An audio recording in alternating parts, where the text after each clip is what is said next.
head down to the feature match here for the next round of action here from Pittsburgh.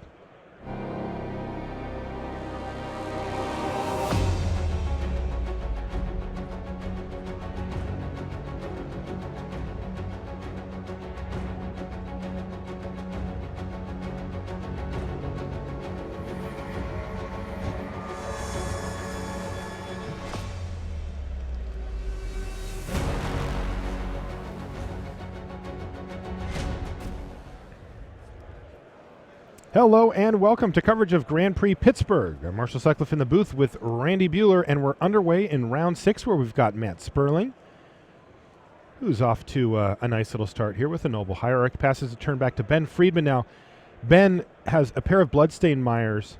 His deck is all about getting Grizzlebrand into play, but not necessarily permanently. No, one of these guys is kind of sort of playing fair magic. One of these guys is not. So Matt Sperling, he's got the same list Craig Wesco had. Ah. They are actually teammates nowadays. They're both Team Ultra Pro. And this is the green-white aggro we saw. It's kind of, look, I don't know when you're supposed to call it Hate Bears or when you're supposed to call it Death and Taxes. Yeah. Someone's going to have to explain to me when I use which name. I guess Hate Bears is the more common version of this. Leon and Arbiter, yes. Thalia.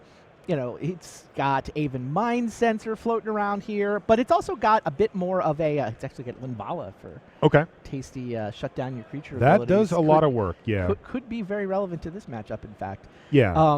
But a little more aggressive take on this sort of Hate Bears archetype that you normally see with 3 copies of Wiltleaf Liege, allowing it to hit pretty hard, you know, and a bunch of the green-white, sort of the Wilted Obzon style of beatdown with Pride Mages and Voice of Resurgence up to Wiltleaf Liege.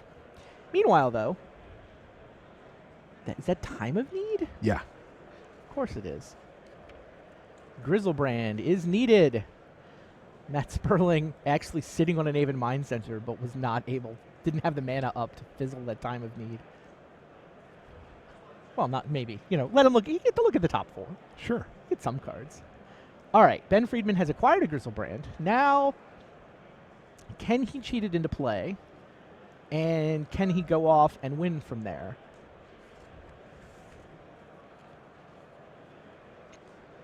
Matt Sperling, I mean, he's got 4 copies of Path to Exile that he can interact with, but that doesn't actually stop the kill. No. Grizzlebrand, you can just respond to the path with most of the things that you care about. Yeah, we'll often see them put Grizzlebrand into play, draw 14, then try for the Nourishing Soul. All right, here is Aven Mind Sensor, though, for Matt Sperling. So when is this just main like it's phase? A turn or late? Upkeep? I mean, the Bloodstained Mire he's going to have to respond with. It's a turn late to fizzle the Time of Need. Right. But it forces Ben's hand on the Bloodstained Mire. And it gets it into play. I mean, there's always this interesting dance where, like, we have deck lists, obviously, so we know what Ben's up to. But, like, if you're Matt Sperling, do you actually know what Ben's up to at this point? Probably after seeing the Time of Need. Time of Need, yeah. I mean, yeah, that should tip him off. Matt certainly plays enough that that counts as a tell. Right. I mean, the lands look like Jund, you know, possible traditional, but doing nothing for the first couple turns would tip him off as well. Oh, there's Linvala. You can just cast Linvala, right? That sounds great. I mean, isn't Ben... I'm assuming that Ben's deck is slanted towards the combo end of things enough so that he just can't do anything against Linvala? There's no slanted about it. It is a pure combo deck. Right. Like, he's not killing creatures, interacting in really any way, right? I mean... he has 1 Lightning Axe as a discard spell. Okay, He could point it at Linvala. Now Sperling decided just to cast a second Scavenging Ooze. I mean, Scavenging Ooze also gets the job done as long as he keeps up multiple green mana sources, which he's done. Here's Night's Whisper from Ben. Scavenging Ooze, though. I guess I guess he's chosen to leave up 3 green mana sources rather than. I'm not. You sure he's got Linvala in his hand? Yeah. What, does he not have it in the main or something? No, it's in the main. Yeah, I'm just like, Linvala with 1 green up seems great. Yeah, he's got it. I mean, Scavenging Ooze is also great. Yeah, the pressure is mounting here as well. But I mean, none of the Scavenging Ooze doesn't stop Grizzlebrand is the thing. Like, an in-play Grizzlebrand doesn't turn off the activated ability the way Linvala would. But Ben's still at least a mana away, you know, from Matt's perspective.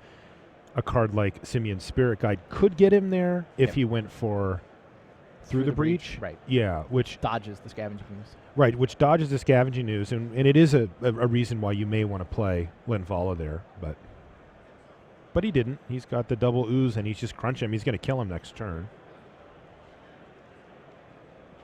Oh, once again, he does not cast it, just passes.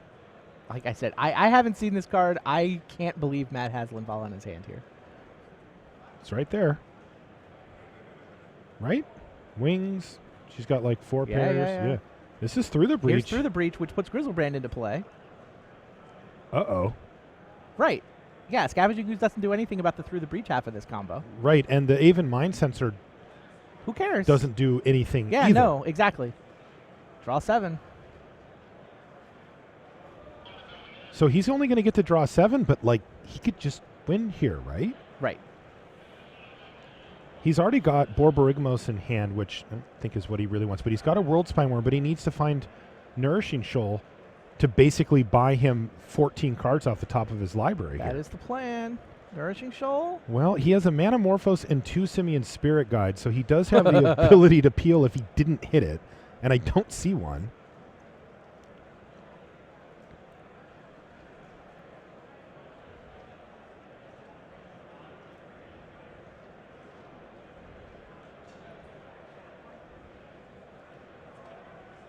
How unlucky?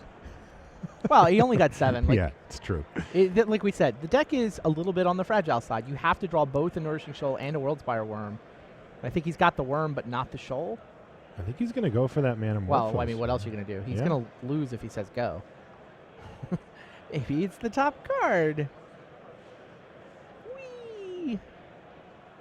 Spin the wheel here on the Manamorphose. Can he hit? Gotta be Nourishing Shoal. Oh, it's another Through the Breach. 2 mana. He does have another Spirit Guide. Oh, he can Faithless Looting. Okay. Business, business. Through the Another breach, Through the Breach. Another Grizzlebrand. Grizzlebrand. Does that bring a halt to our proceedings here?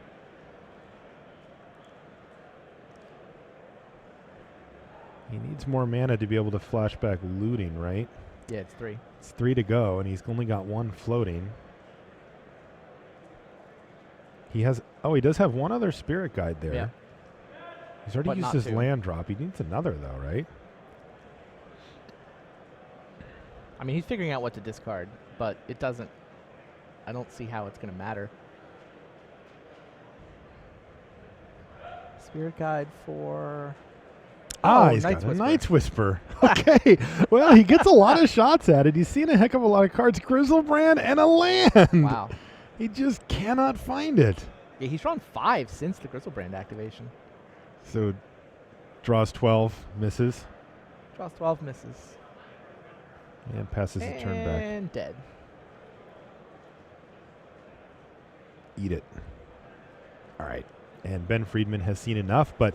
You know, I think Matt did leave the door open there with that Linvala. Yeah, I mean, is it possible that he missed the way Linvala shuts off Grizzlebrand and effectively guts the deck? Don't know. Or you just choose to value the Scavenging Ooze mana? Interesting little game. You basically got to see what both decks do. I mean, the deck is called Goryo's Vengeance. It's not called Through the Breach, maybe. Right. Right. Yeah, Goryo's Vengeance, it's only 2 mana. This is the much easier way to cheat Grizzlebrand into play. I mean, the archetype has evolved into this Worldspire Worm combo, so it's not really an Emrakul deck anymore. But yeah, that 2 mana Goryo's Vengeance, the ability to just get something into out of the graveyard into play for 2 mana, Grizzlebrand doesn't need to be in play very long to win the game. Yeah, I think Matt was really worried about multiple copies of Grizzlebrand all going to the graveyard. Tapping 4 for Linvala would have left him down to 1 mana.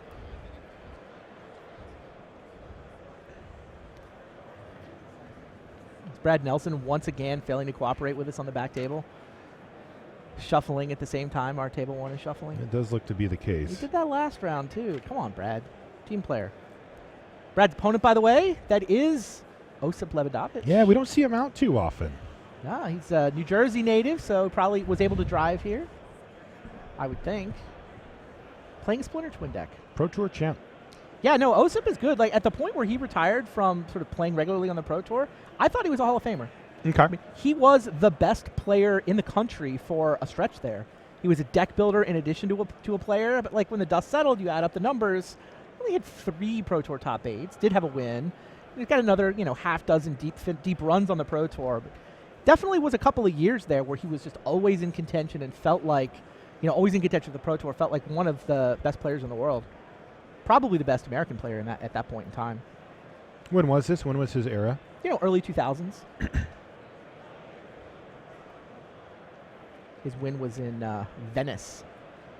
Would have been Onslaught block constructed. There, you get a better look at him. He was an Astral Slide player. Osyp also newly engaged. Congratulations to him. Yeah, he's good times. He isn't he like a dancer or something?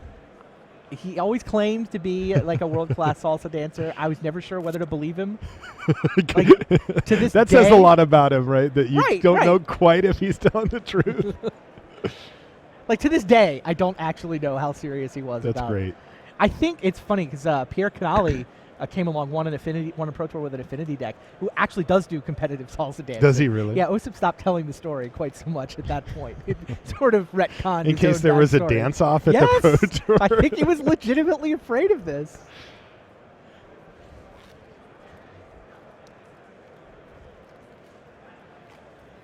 Yeah, the trolls are definitely real around Osyp. He's good times. Oh, now we have a deck check of some kind, or Brad has wandered off to the bathroom.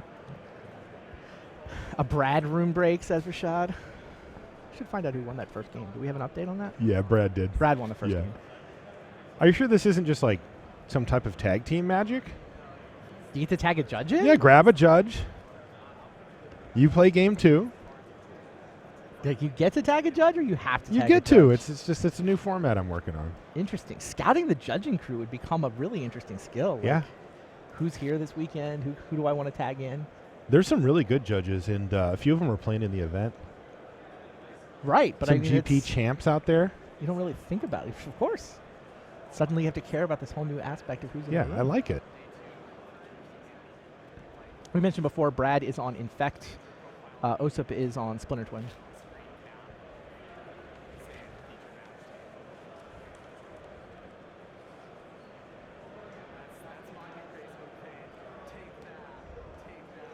Yeah, I follow Osyp on Twitter. He's really funny. Yeah.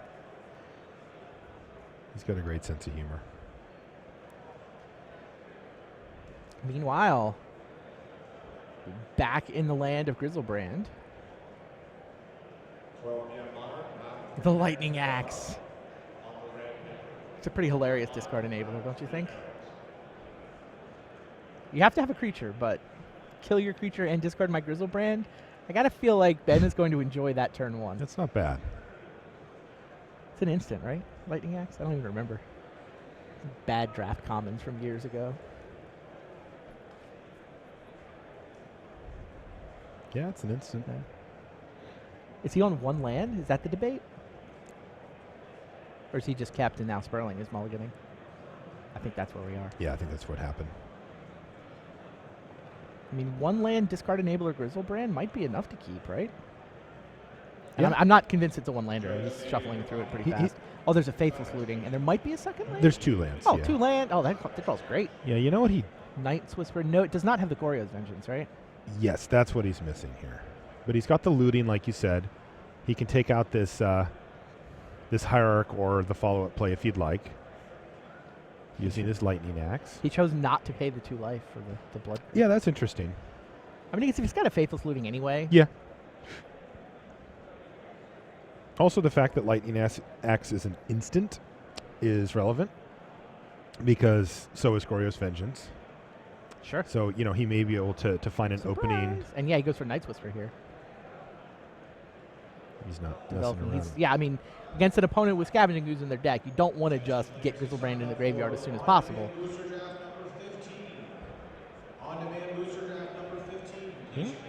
Moving right through his library, he found a land and another Knight's Whisper here. Sperling's got a pair of Aven Mind Sensors and a Leonin Arbiter, so He can make it really difficult for Ben to search.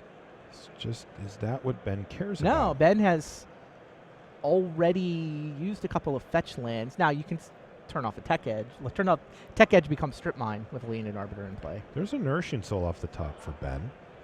So he just needs that recursion effect. He's got a way to get a creature in the yard. Yep. Ooh.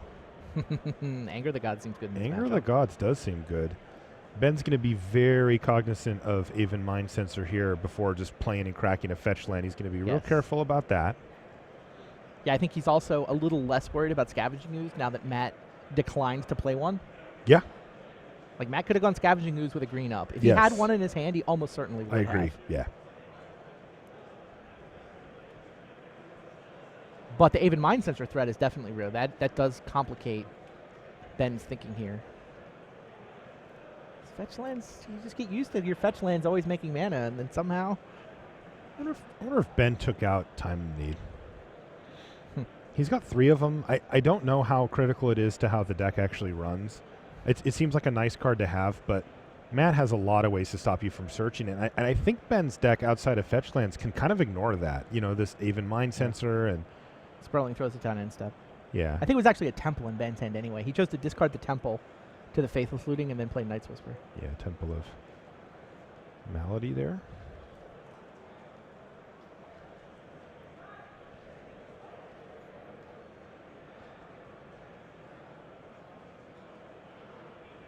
And there's that Arbiter. So Matt playing a pretty straightforward game here. He's just looking to get Ben dead. Ben has lost decent amount of life. Yep. Cancel that order. There is Anger of the Gods. He does go ahead and play his land. He knows that if Matt wants to use that Tectonic Edge, it doesn't really hurt him, and it probably hurts Matt more. So he feels fine about playing into that. Yeah, he just killed a Hierarch, and Matt missed his turn 3 land drops. Right. So he's like, yeah, go for it. Use your whole turn. And remember, Ben Friedman is kind of playing the attrition game here, right? He just got a 3-for-1, and he's used 2 Night's Whispers as well, so his hand is really well stocked. Does he have a Through the Breach in there? Is he building up to 5? He does. He does have a Through the Breach. Now, so that is one thing that Sperling could consider here, but I just don't know how he wins the game if he loses a land here and doesn't hit a land drop, even if it does keep Friedman off of Through the Breach for a turn. But Ben is down to 12. He's going to do it, though. I think Sperling just didn't have any other relevant play there. Right. He could have played an Ether Vial. Yeah, but otherwise his 2 cards cost green-white. Yep. And he just didn't have the mana for it anyway. Ooh, and there's the World Spine Worm. Yeah, it looks like combo is assembled here. Well, he's got to get to 5 mana for the Through the Breach. Yes, Or he's got to so he's got to find work Goryo's his way up. Vengeance. Yep. So this weird spot where if he top decks Goryo's Vengeance, he's going to wish he had put Grizzlebrand in the graveyard. He may just end up with a redundant one anyway. Oh, is he up to 2 Grizzlebrands? Don't know. Yeah, he is. He's up to 2. Great. Borborygmos, and it's just land go here for Friedman, who's making sure to hit those land drops. There's a Thicket, though, for Sperling. And he plays Gaddock Teeg, which he knows is going to keep him off of that Through the Breach now. Hey, also, how do you Nourishing Shoal with Gaddock You Teeg do in not. play? That's how you do it. So this was huge. Now Ben Friedman has a problem that he has to answer. That was a big draw step for Matt Sperling, hitting that untapped white or green mana. All right. Flashback Faithless Looting. Now, how does Lightning Axe beats Gaddock Teeg, right? Because the spell costs are? Yeah. It just would cost 5 if you didn't. That's right. So he can Lightning Axe the Gaddock Teeg. He can. So he has that. Always feels like Could a 6 also mana. just find Goryo's It's Vengeance. funny, the templating difference between a 6 mana spell with a 5 mana discount Yeah. versus a 1 mana spell with a 5 mana tax if you don't discard a card is pretty relevant here.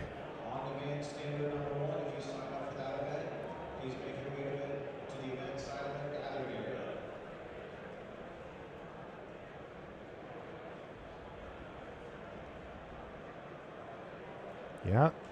I think Sperling finally found a Scavenging Ooze, but only on 2 lands. You're correct. Man, if he had a tech edge that he could tap for colorless, could have left green up here. Yeah, I think he'd just be dead, though.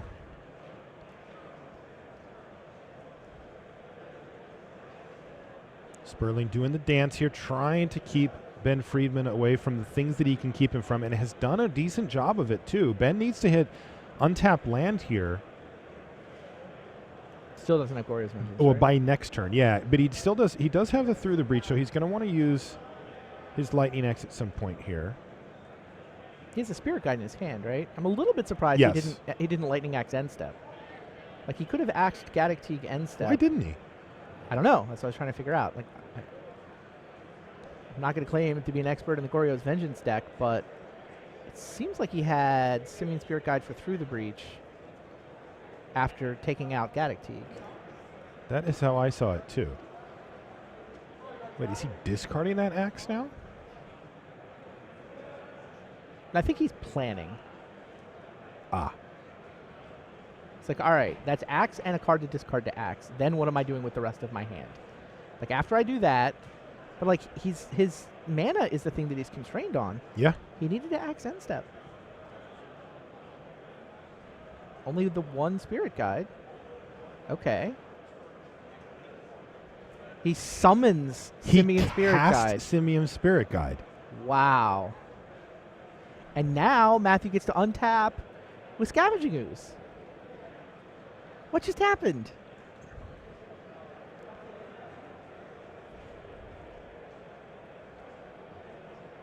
I don't know. Lightning Axe costs red. Its converted mana cost is R. It's 1. It kills Gaddock Teeg. Yes. Yeah, wow. And now Grizzlebrand has been eaten by Scavenging Ooze. Now, he does have a backup for his... Did he discard the Through the Breach? Did he never have a Through the I'm Breach? not seeing it. It could have... Maybe it was a... That's a Desperate Ritual in his graveyard. Yeah. Did he never have a Through the Breach? Oh, you told me he had a Through the Breach in his hand. All I right, think well, it was that here he Desperate goes. Ritual. Okay, so yeah, Lightning Axe, your Gaddock Teeg. Okay, he's coming... All right, well, now he's found a Night's Whisper, so he gets to keep digging here. Still got to win through Scavenging Ooze, though. Indeed. But he can just find a Through the Breach at some point here. Which he hasn't done yet. Yeah, there's clearly not a Through the Breach in his hand now. I think we were just... Before, when we thought he had a Through the Breach, It might have been that was the just wrong. That was the Desperate Ritual. ritual.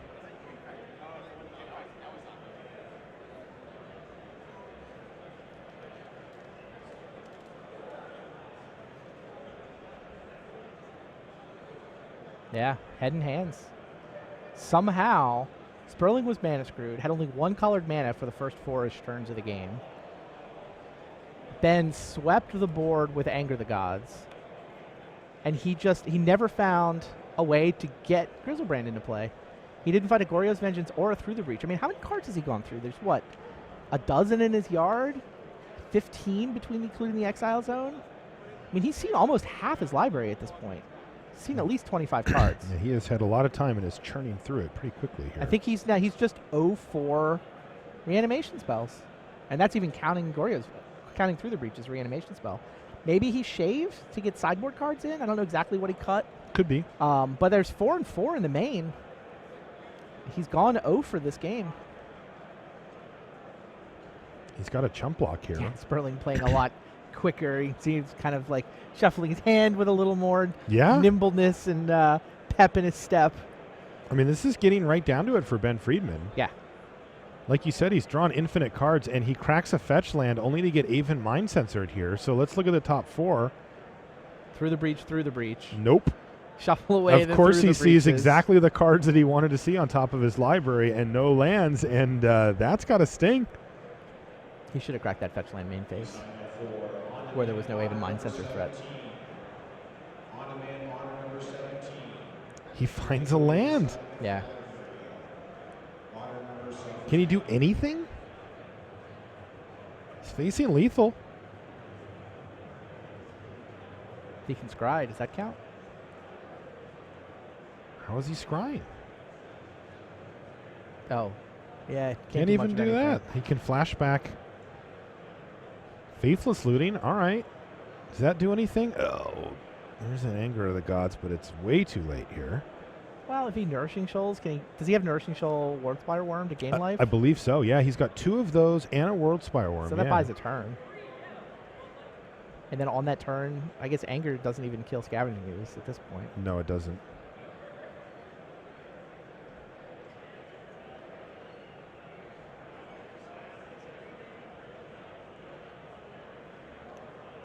Sperling wants to know what's going on.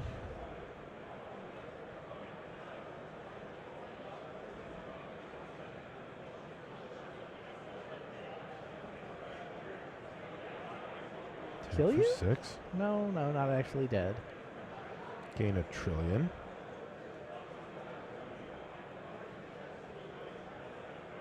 I mean, Fog plus 9 might buy him multiple turns. Yeah. Right.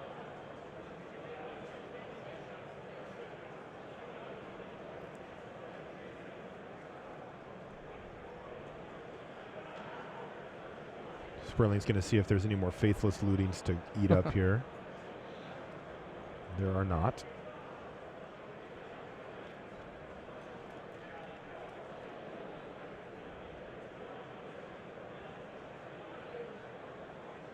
He's now eaten both Borborygmoses, hasn't he? Mm-hmm. Makes it a little harder for Ben to win. That's the victory condition. As in both and all? I said both, yes. Both meaning both the no. ones in the list. I mean, in theory, you can attack with Grizzlebrand and then attack with another Grizzlebrand, but I don't think the combo works anymore. Because the combo finish is to put Borborygmos into play and throw a bunch of lands at your opponent.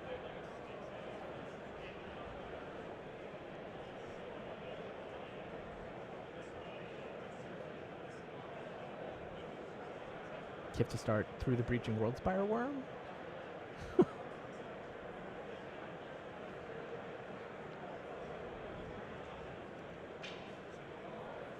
You do get 3 5/5s when the Worldspire Worm dies. Goryo's Vengeance is Legends only, right? But Through the Breach is any creature? Yeah. Yeah. And you do sacrifice it, so that works. Right. The combo finish is gone. Yeah. With both Borborygmos getting eaten by Scavenging Ooze. That's correct. Also, by the way, this is 8. Once again, Nourishing Shoal Worldspire Worm has been forced. Which does make it a lot harder to go for the plan we just described, but There's a lot of moving parts to this combo deck. Like, remember last game, Ben would have killed for Nourishing Shoal Worldspire Worm. Yeah.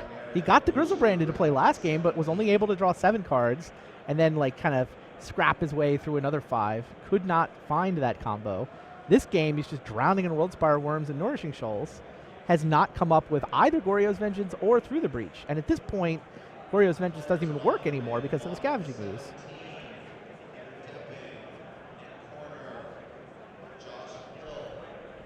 How about another Grizzlebrands in his Grizzlebrand? hand. And that does it. Ben Friedman has to extend the hand. Matt Sperling picks up the match. That's probably, I love the look on Matt's face. He's like, well, I'm we not did sure it. he was expecting to win that game. He's like, I'm happy I won that game. I'm mildly confused about how I won that game, but I'll take it. It was a weird match. It was a weird, both games were weird. It's true. But Sperling's the one who's going to be 6-0. Ben Friedman falls to 5-1. That's one of those. I think you also see a little bit of Sperling reflecting on how the matchup goes in general and what did he learn. I don't know. The game, all those games are just weird. All right, this looks like Pat Cox on our back table, which means that the match we had there originally is finished. Brad Nelson won the match, 2-0. Infect over Twin.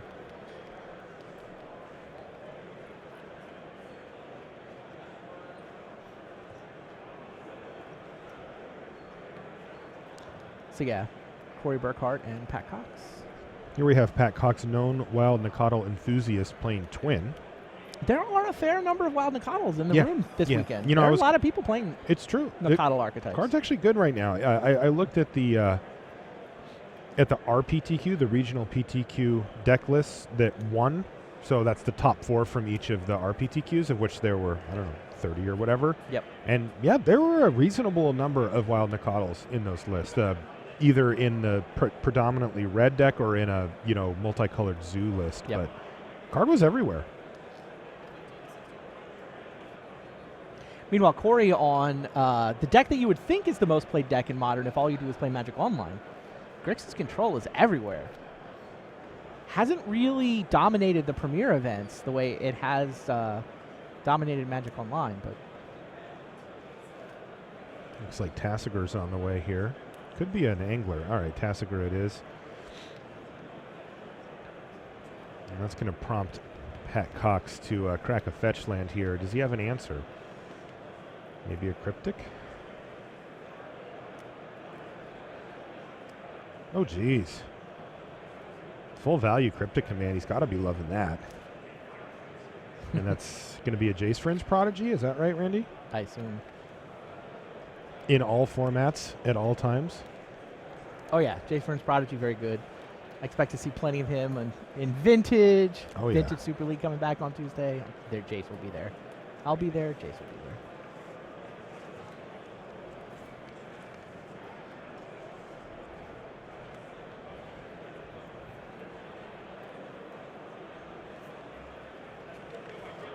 So here's Keranos God of Storms, though, for Pat Cox. Really putting the heat on Corey. Card is incredibly difficult to get rid of. Rise Fall. Rise and Fall. All right.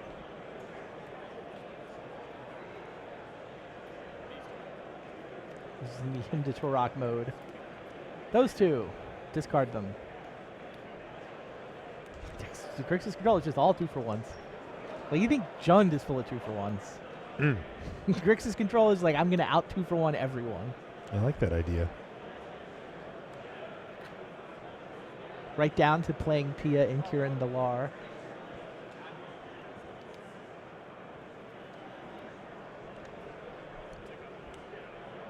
All right, so Corey does get Jace transformed. How do you like this? Reveals a lightning bolt to Keranos. Uses the Keranos lightning bolt on Jace.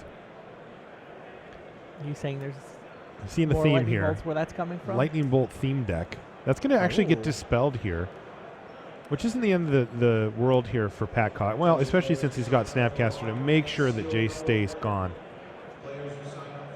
So nice sequence there for Pat Cox, keeping the board clear of relevant permanents from Corey Burkhart while he continues to generate advantage from Keranos God of Storms. Longer the game goes, the harder things get for Corey Burkhart here, as long as that Keranos is just churning out lightning bolts and cards.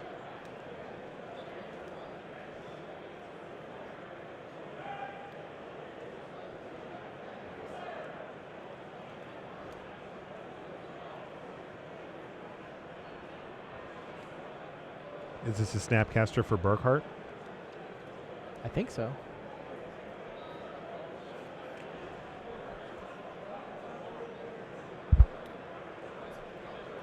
There he is. And you mentioned it, 2-for-1 City here. Kill that, regrow my Tasigur. Inquisition you. Or sorry, it's bounce that, right? Bounce that, regrow my Tasigur, and then Inquisition's the Snapcaster. But Keranos is doing work. No doubt about it. And not really looking to slow down here. Also, you know, one of the hallmarks of these twin decks is that they rarely have to do things on their turn. So Pat's just, yeah, go. Corey deciding which cards he does not want to get back with Tasigur.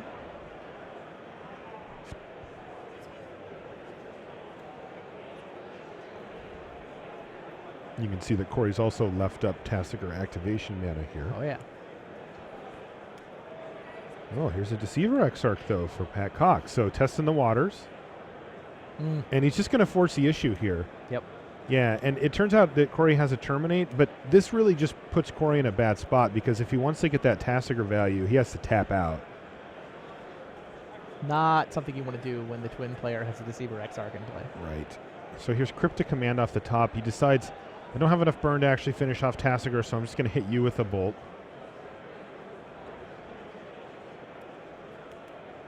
And he's going to bounce draw here and just keep Tasigur off the table for yet another turn. So Pat Cox really playing the tempo game well here. Again, it's in his incentive to have the game go longer as long as he has Keranos on the battlefield. And yeah, he's just doing what he needs to do to make that happen. Plain and simple. While Corey's life total falls and his board stays managed by Keranos. And Keranos has to be one of the toughest permanents to deal with in the whole format, right? Indestructible enchantment, are you kidding me? Corey cracks a fetch land so that he can replay Tasigur and still have the mana to activate it.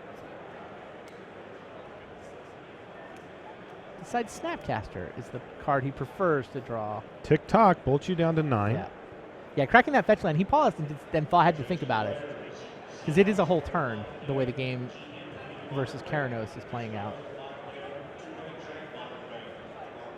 But being able to activate Tasigur is kind of a big deal.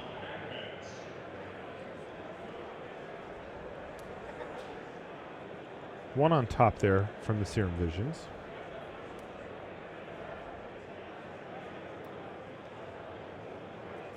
And again, just passing the turn back. Activate Tasigur on your end step. Would you like me to have Snapcaster, Liliana, or Kolaghan's Command? Yikes. Those are some cards. Snapcaster currently with no targets. It's Kolaghan's Command. Right, of course. Sorry. Yeah. Kolaghan's Command. I think that comes up a lot. Corey Burkhart plays the full 4. Kolaghan's Commands? Yes. All 4 of them. Card has been super impressive. You mentioned all the 2-for-1s. It can buy you back 2-for-1s while getting the 2-for-1. The card's nuts. In the meantime, Pat is down to 10 here. Just took a hit. And Corey's down to 6. That's a Jace Architect of Thought for Pat Cox. I do see that guy pop up every once in a while here in Modern. It's actually pretty good against Pat Cox. Shuts off the Deceiver Exarch side of the combo. Here he may just want to get value, though.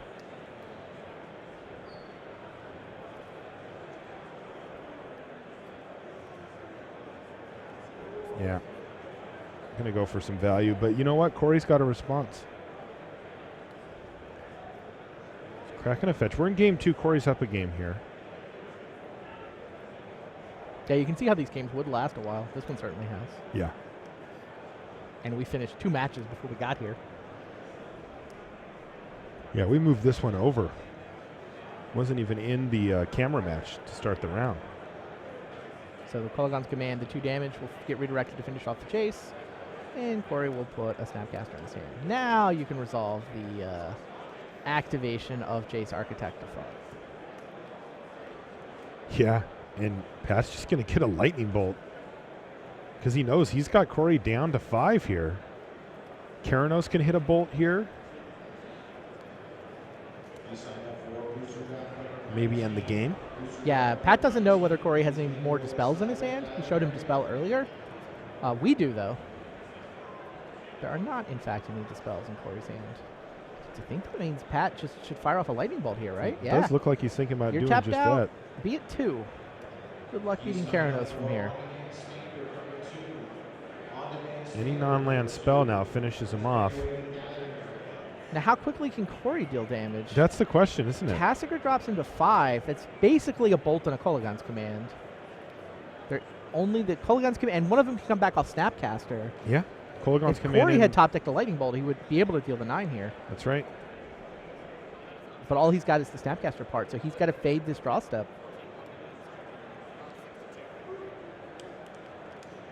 2 Snapcasters for Corey.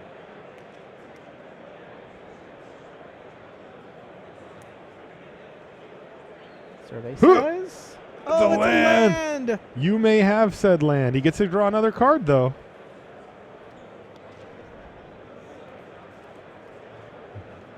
Oh, man. Now Corey's got it, unless Pat drew something, right? Yeah. A Tasigur hit plus a Snapcastered Kolaghan's Command. Can Pat Cox break that up somehow? Well, he's going to go for Desperate Lighthouse. Sure.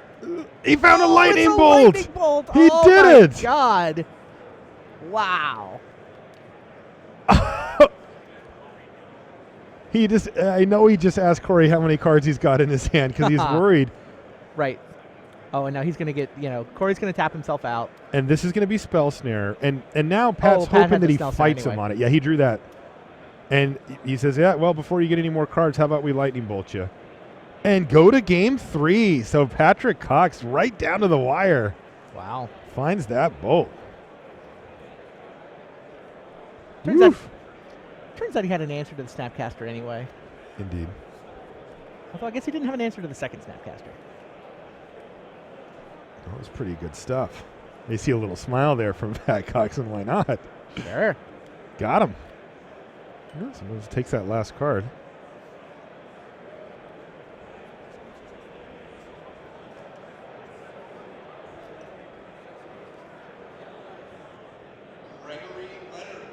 Take a look at our players to watch, Randy. Nice. Who they got our eye on? You can see numbers left to the left of a lot of those names there. Those, of course, their top 25 pro rankings. Yeah, I see Shahar off to a bad start. Tiago Saporito off to a bad start. And Cedric Phillip off to the worst of starts. Cedric Phillips, unfortunately, already eliminated. Oh, he's dead. From this tournament. Zach Elsick not doing so well. That's our defending champ. Yeah. He won in Oklahoma City, but changed his deck.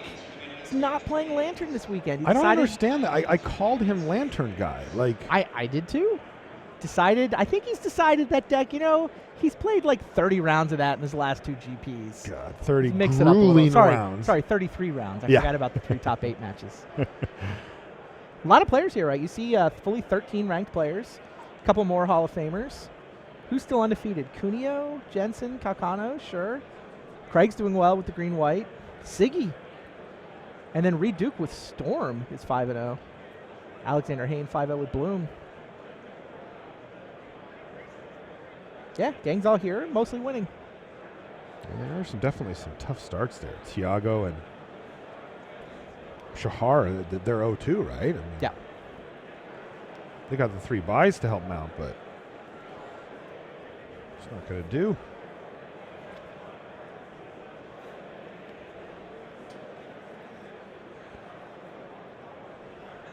You see Patrick Cox doing the quick sideboard double check.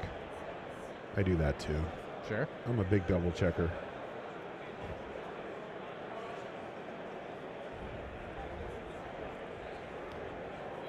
How much time's actually left in the round? Do we have a way to get an angle on a clock?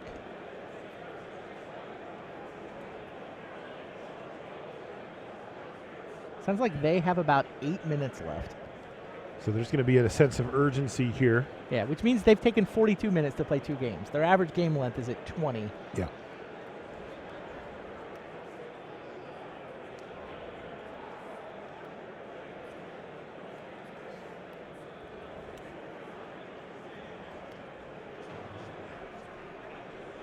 Doesn't surprise me, though. This just seems like super grindy. Yep. Ooh, Jace. Running it right out there. And Pat's going to lightning bolt it on end step. He's also going to crack Misty Rainforest here.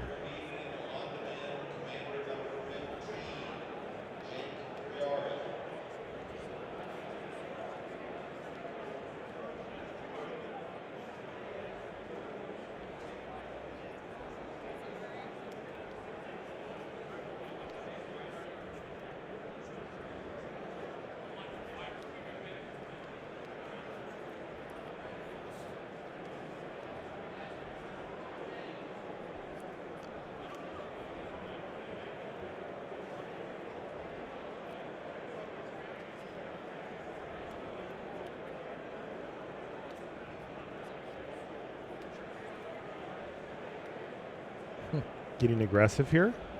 Sure.